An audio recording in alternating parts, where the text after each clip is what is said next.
Very good evening, bachcho. This is our lecture series 2.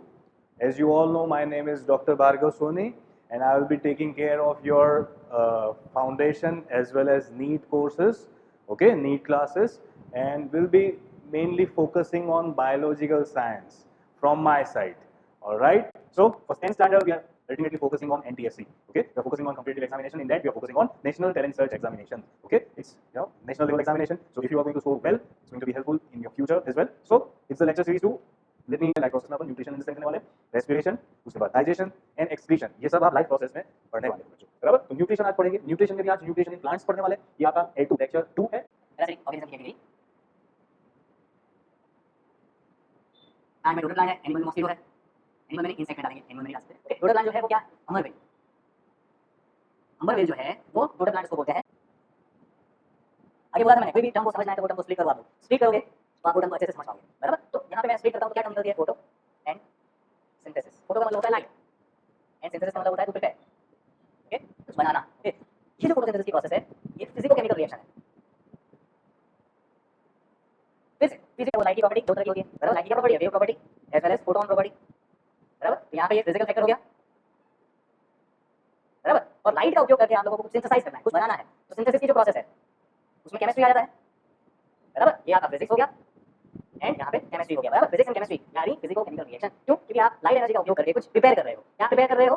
तो glucose prepare कर रहे हो, उससे आप glucose, glucose is what, glucose is food, बराबर। ग्लूकोज आपका बेसिक कार्बोहाइड्रेट है, ये आपका simple glucose is your simple carbohydrate. ये आपका सिंपल लिस्ट आउट कर लेता हूँ। फर्स्ट एंड फॉरमोस्ट आप लोग डेफिनेशन पढ़ोगे, उसके बाद equation of photosynthesis, okay. Third equation के बाद आप लोग रिक्वायरमेंट, उसके बाद fourth is your place photosynthesis, place of photosynthesis, उसके बाद fifth is mechanism of photosynthesis पढ़ोगे। Sixth is factors affecting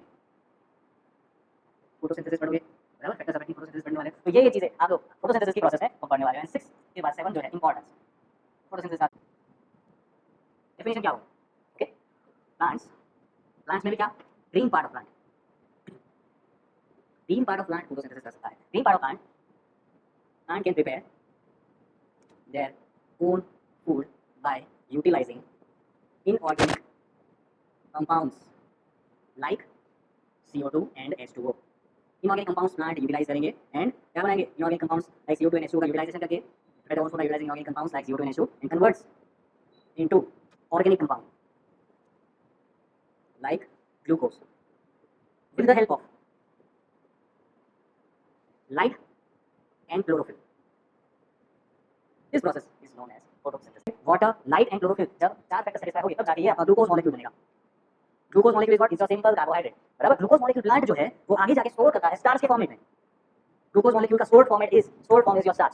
simple language में ग्लूकोज मॉलिक्यूल जो है वो चिल्लर है आप लोगों का, बराबर। जैसे फॉर एग्जांपल 2000 रुपए आप लोग कैरी करना चाहते हो तो 2000 रुपए के चिल्लर के फॉर्म में आप इजीली कन्वीनियंटली कैरी कर पाओगे या फिर 2000 के नोट के फॉर्म में कन्वीनियंटली कैरी कर पाओगे। तो आंसर इज 2000 के चिल्लर भी 2000 रुपए इंडिकेट करता है, 2000 के नोट भी 2000 रुपए इंडिकेट करता है। फिर वो आपका 2000 का जो नोट है वो आपका स्टोर करेंसी हो गया, बराबर। स्टोर करेंसी है, जेब में उसको लेके जाओ आराम से, किसी को पता भी नहीं चलेगा कि तेरे जेब में 2000 रुपए है, आपकी जेब में 2000 रुपए है, और कन्वीनियंस है, इजी है, easy to carry money. But भाई 2000 रुपए के कॉइंस अगर आप लेके जा रहे हो, 1 रुपए के कॉइंस, बराबर, चलोगे खन खन करेगा पैसा तुम्हारा, बराबर। डिसएडवांटेज दूसरा ये भी है कि बल्कि होता है, दिखा है जेब पे पैसा लेके निकले, बराबर। कभी कभी चलते चलते जेब फट भी सकता है, बराबर। तो ये इनकन्वीनियंट है, बराबर।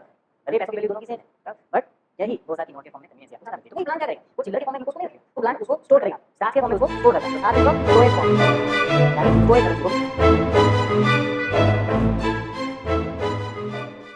बैलेंसिंग कैसे करना है वो समझा देता हूँ। बैलेंसिंग करने के लिए क्या, दोनों साइड, ओके, ये सबस्ट्रेट साइड होगी, ये प्रोडक्ट साइड होगा। ऐसा कंपाउंड चूज करो जिसमें जो एटम है वो एटम सिंगल कंपाउंड में ही प्रेजेंट हो, बराबर, मिनिमल कंपाउंड में प्रेजेंट हो और कॉमन हो। ऐसा एटम आप लोगों को चूज करना है। कॉमन तो होगा ही, ऑब्वियस है, बराबर, गायब तो हो नहीं जाएगा, बराबर। कार्बोहाइड्रेट बन रहा है तो कार्बोहाइड्रेट में जो कार्बन है वो अल्टीमेटली आ कहाँ से रहा है, तो सबस्ट्रेट में से आ रहा है। सबस्ट्रेट में कार्बन होगा तभी जाके कार्बोहाइड्रेट में कार्बन आएगा, तो गायब तो होने वाला नहीं है, बट मिनिमल अमाउंट में प्रेजेंट है। ये एक ही कंपाउंड में कार्बन प्रेजेंट है, यहाँ पे भी एक ही कंपाउंड में कार्बन प्रेजेंट है। हाइड्रोजन देखोगे तो यहाँ पे एक कंपाउंड में है, यहाँ पे एक, दो कंपाउंड में हाइड्रोजन प्रेजेंट है। ऑक्सीजन देखोगे यहाँ पे 2 कंपाउंड में ऑक्सीजन प्रेजेंट है, यहाँ पे 1 2 3 कंपाउंड में ऑक्सीजन प्रेजेंट है। तो मिनिमल अमाउंट में जो कंपाउंड प्रेजेंट है उसको पहले टारगेट करो। कार्बन को टारगेट करते हैं तो कार्बन यहाँ पे 1 है और यहाँ पे 6 है। सिंपल फंडा है, यहाँ पे 6 है तो मुझे बैलेंस करना है, तो यहाँ पे मैं सिंपल गणित बिठाऊंगा।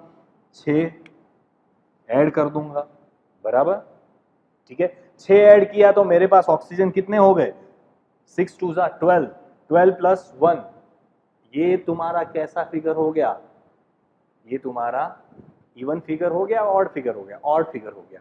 ऑड फिगर को ऐसा बैलेंस करने में मुश्किल हो जाता है, इसीलिए आप लोगों को क्या करना है, उस फिगर को इवन फॉर्म में लेके आना है, बराबर।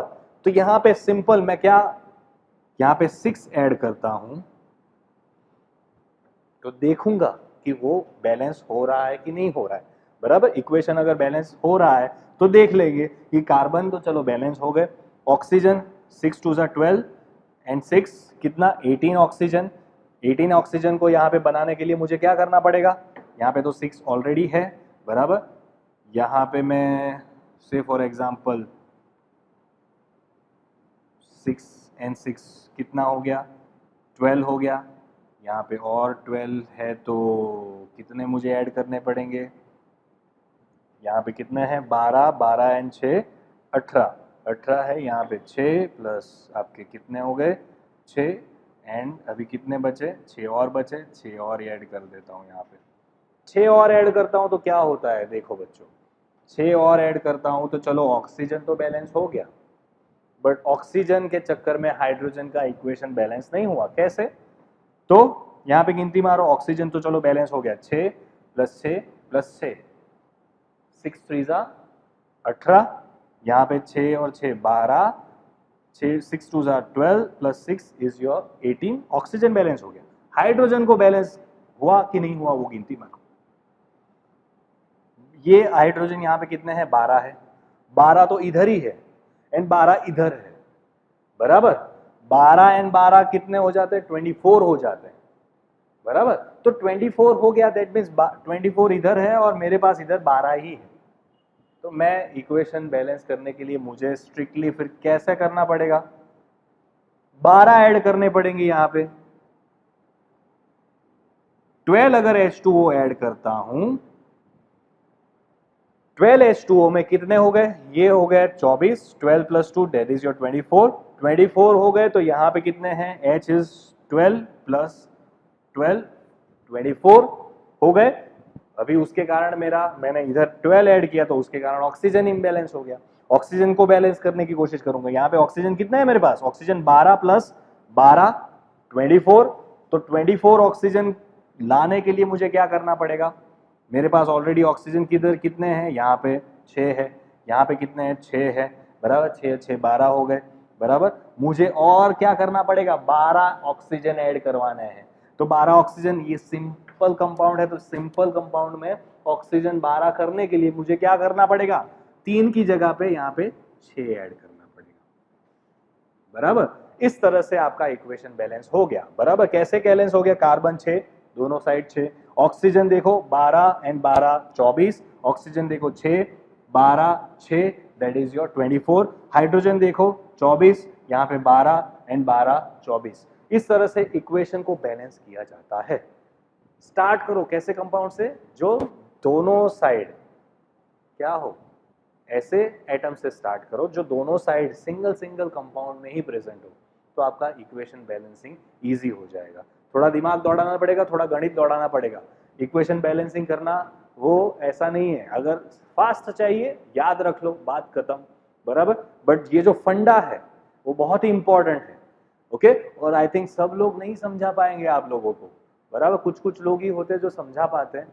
ये मैंने समझाने की कोशिश किया है। अगर इसमें समझ में नहीं आ रहा है हम लोगों को, आप रीच कर सकते हो, कमेंट कर सकते हो हमारे वीडियो को, बराबर।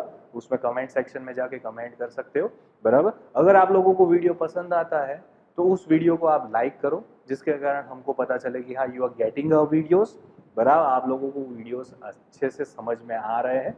नहीं समझ में आ रहे हैं कोई दिक्कत नहीं है, आप लोग हमको व्हाट्सएप ग्रुप है उसमें आओ, हम लोगों को डाउट पूछो, हम लोग जरूर से उसका रिस्पॉन्ड करके डाउट को क्लियर करने की कोशिश करेंगे।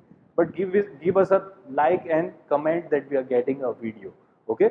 ऐसा करके करोगे तो हमारा भी उत्साह बढ़ेगा।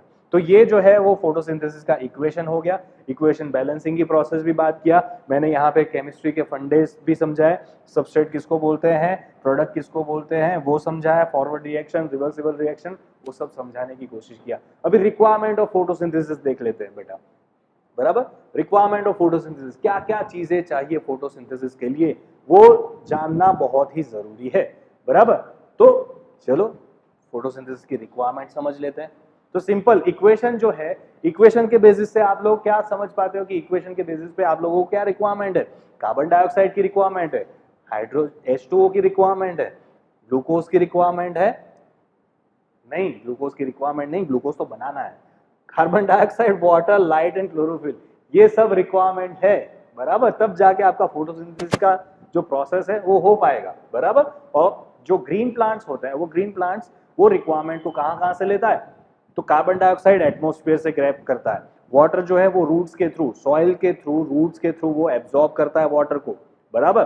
फिर सनलाइट जो है कहां से मिलता है, सन में से मिलेगा, ऑब्वियस है। क्लोरोफिल तो ग्रीन प्लांट है, ग्रीन पार्ट है, और ग्रीन पार्ट में क्लोरोफिल नाम के पिगमेंट्स क्लोरोप्लास्ट के अंदर होते हैं, और वही पिगमेंट्स क्लोरोप्लास्ट लाइट हार्वेस्ट करके फोटोसिंथेसिस की प्रोसेस करवा के आपका ग्लूकोज बनाने में हेल्प करेगा, बराबर। तो ये आपकी रिक्वायरमेंट्स हो गई, बराबर। रिक्वायरमेंट्स में फर्दर एक बार लिस्ट आउट करके आप लोगों को समझा देता हूं रिक्वायरमेंट्स क्या है, बराबर। ये भी मैं मिटाता हूं, होप आप लोगों ने नोट डाउन कर लिया होगा।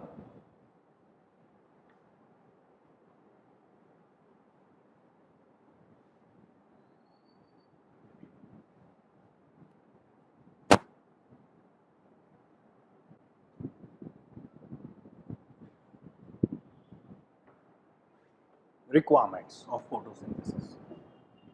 Third is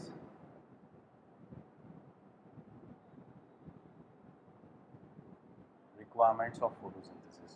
Okay, requirements of photosynthesis में first and foremost requirement क्या है, लाइट। लाइट जो है वो कहाँ से मिलेगा, सन में से मिलेगा, बराबर। प्लांट्स जो होते हैं वो सनलाइट में से फोटोसिंथेटिकली एक्टिव रेडिएशन को टारगेट करता है, बराबर। सनलाइट में भी photosynthetically active radiation visible, sunlight में से अगर मैं आप लोगों को इलेक्ट्रोमैग्नेटिक स्पेक्ट्रम समझाऊं तो इलेक्ट्रोमैग्नेटिक स्पेक्ट्रम में 7 तरह के आपको वेव्स देखने को मिलते हैं, बराबर। वो है आपका रेज देखने को मिलते हैं। रेज कौन कौन से हैं, इलेक्ट्रोमैग्नेटिक स्पेक्ट्रम फिजिक्स का टॉपिक है, बराबर। बट साइंस की सच कोई बाउंड्री नहीं है, मैं अभी केमिस्ट्री भी समझाऊंगा, फिजिक्स भी समझाऊंगा, केमिस्ट्री के साथ साथ बायोलॉजी भी समझाऊंगा, क्योंकि science is a combination of physical, biological and chemical science, बराबर।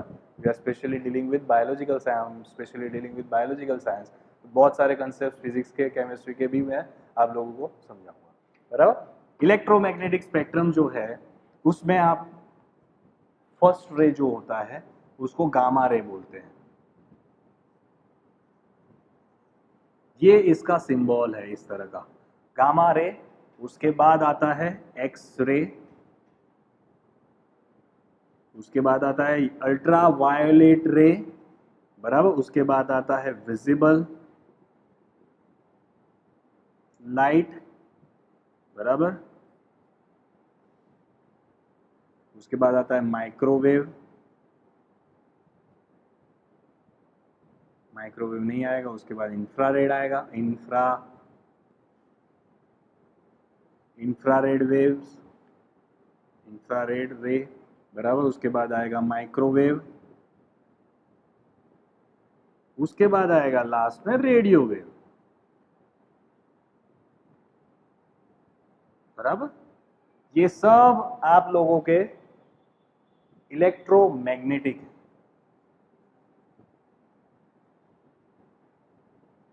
स्पेक्ट्रम के अंदर में आता है, इलेक्ट्रोमैग्नेटिक स्पेक्ट्रम, बराबर। सबसे खतरनाक रे है आपका गामा रे। क्यों खतरनाक, क्योंकि उसका पेनिट्रेशन पावर जो होता है वो हाईएस्ट होता है, ओके।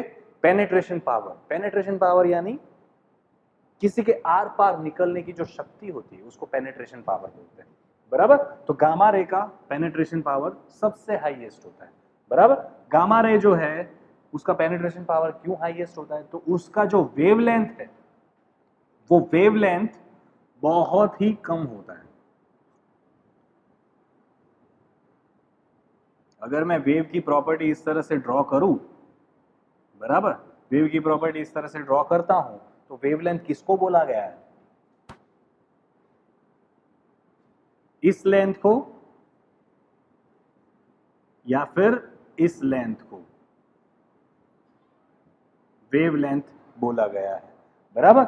ये जो है वेवलेंथ उसको लैम्डा से रिप्रेजेंट करते हैं, that is your lambda, LAMDA, lambda, okay.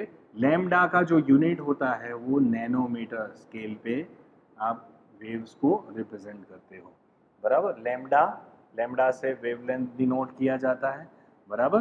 तो ये जो लेंथ हो गया, दो पिक एंड दो थर्स्ट के बीच में जो लेंथ है उसको वेवलेंथ बोलते हैं। इसका वेवलेंथ बहुत ही क्या होता है, कम होता है, इसका वेवलेंथ बहुत ही छोटा compare to radio wave. Radio wave का वेवलेंथ अगर मैं ड्रॉ करूंगा तो ये जो हुआ, ये दोनों के बीच का लेंथ, ये दोनों के बीच के लेंथ को आप क्या बोलोगे, लैम्डा बोलोगे, उसकी वेवलेंथ बोलोगे। तो जो रेडियो वेव है उसकी वेवलेंथ सबसे ज्यादा होती है, बराबर, और आपका गैमा रे है उसकी वेवलेंथ सबसे कम होती है, बराबर। तो ये वेवलेंथ का फंडा है, बराबर। वेवलेंथ यानी इसको वेवलेंथ बोलते हैं। वेवलेंथ जितना कम, फैक्ट ये है कि वेवलेंथ जितना कम उतना ही उसका पेनिट्रेशन पावर ज्यादा, बराबर। वो वेव एक, ये वेव जो है वो कॉन्सेंट्रेटेड फॉर्म में पेनिट्रेट अच्छे से हो पाएगा, कोई भी वॉल में से या कोई भी सरफेस में से वो पेनिट्रेट होके आर पार निकल जाएगा, बराबर। यही प्रॉपर्टी का उपयोग किया जाता है एक्सरेज में, बराबर। उसके बाद उससे कम वेवलेंथ वाला जो है वो एक्सरे है। से फॉर एग्जांपल इसका वेवलेंथ इतना है तो एक्सरे का वेवलेंथ इतना होगा, बराबर, ठीक है। इसका वेवलेंथ क्या होगा, उससे थोड़ा ज्यादा। जैसे जैसे आप नीचे आओगे वैसे वैसे वेवलेंथ क्या होगा, जैसे जैसे नीचे आओगे तो वेवलेंथ बढ़ेगा, बराबर। जैसे जैसे नीचे आओगे वेवलेंथ बढ़ेगा। तो एक्सरे का वेवलेंथ जो गामा रे से कंपेयर करेंगे तो गामा रे से थोड़ा ज्यादा है, बराबर। तो भी उसका पेनिट्रेशन पावर अच्छा खासा है। इसी के थ्रू आप एक्सरे के थ्रू एक्सरे इमेजेस क्रिएट कर सकते हो, बराबर। कहीं आपकी हड्डी टूट जाती है या किसी की हड्डी टूट जाती है, क्रैक आ जाती है, माइनर क्रैक आ जाती है, तो उसको एक्सरे प्रिफर करवाया जाता है, एक्सरे बोला जाता है कि करवा के आओ। से फॉर एग्जांपल यहाँ पे एक्सरे हाथ रखा आप लोगों ने, एक्सरे का जो लाइट सोर्स होता है वो एक्सरे सोर्स से एक्सरेज बॉम्बार्ड किए जाते हैं।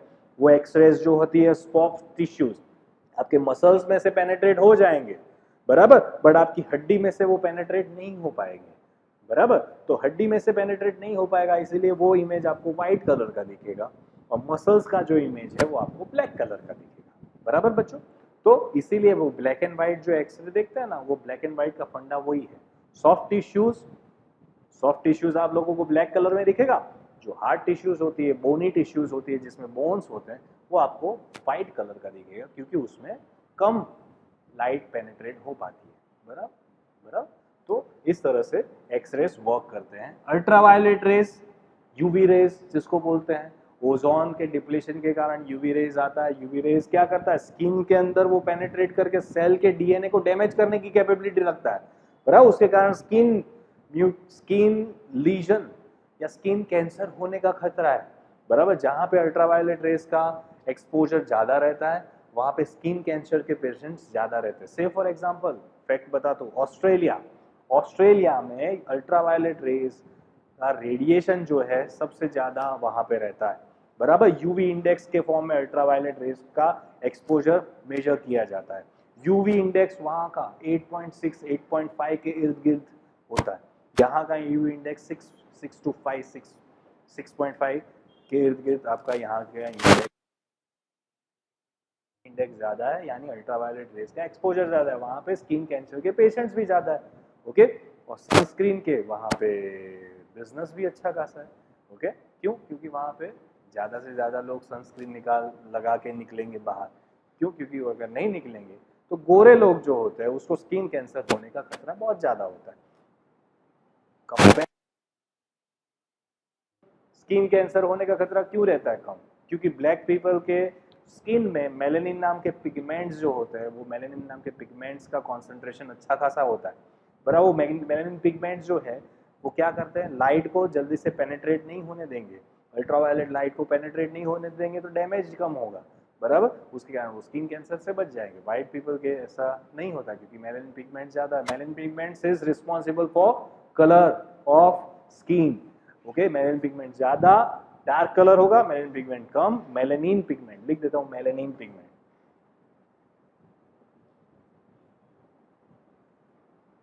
Melanin pigment is responsible for skin colour.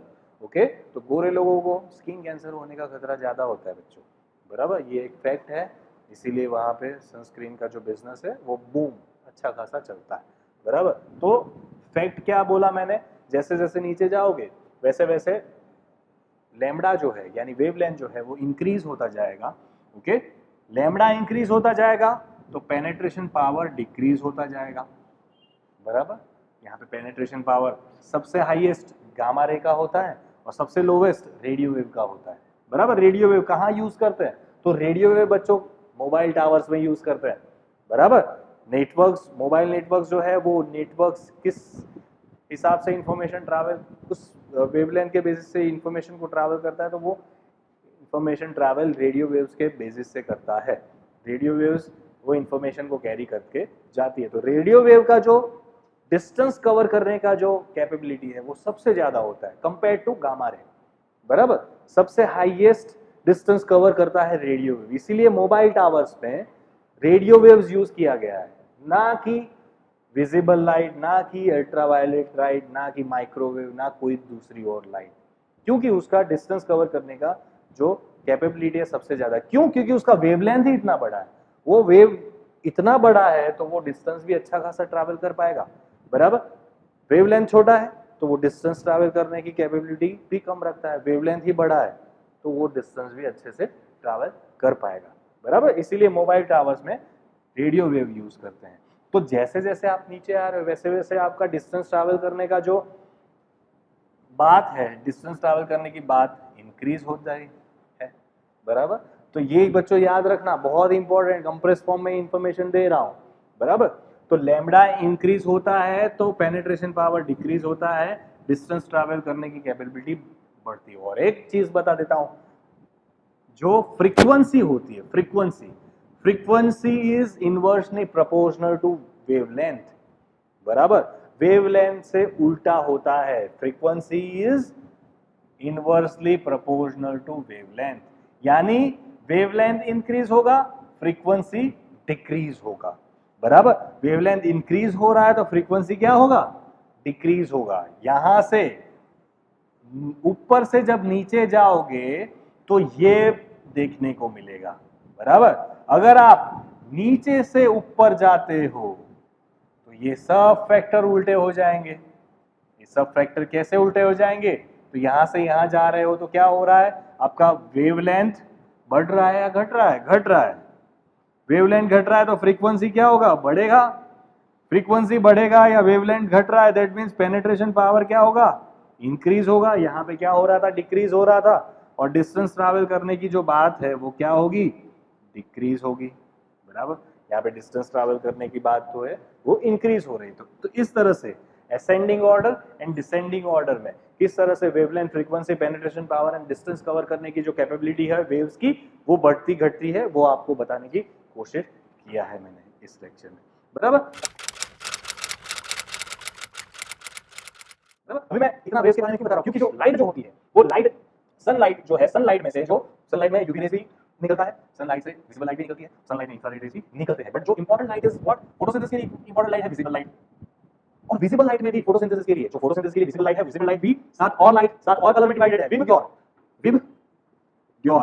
Okay, VIBGYOR का मतलब क्या है? Violet, indigo, blue, green, orange, red. Okay, violet, Indigo